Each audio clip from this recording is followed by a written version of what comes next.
What's up guys, in this short tutorial I'm going to show you how to download and install OP AutoClicker for Windows.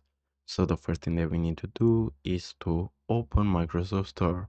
So to do that, all we have to do is to go to the search bar and we're going to search for Microsoft Store.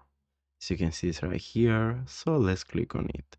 Then what we want to do again is to go to the Microsoft Store search bar, and here what you want to search is OP AutoClicker. As you can see it's right here, and now all you have to do is to click on install.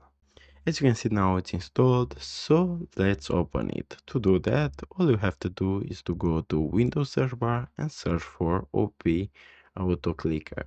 As you can see it's right here, so let's open it. Now you can play with these settings and use the auto clicker how you like.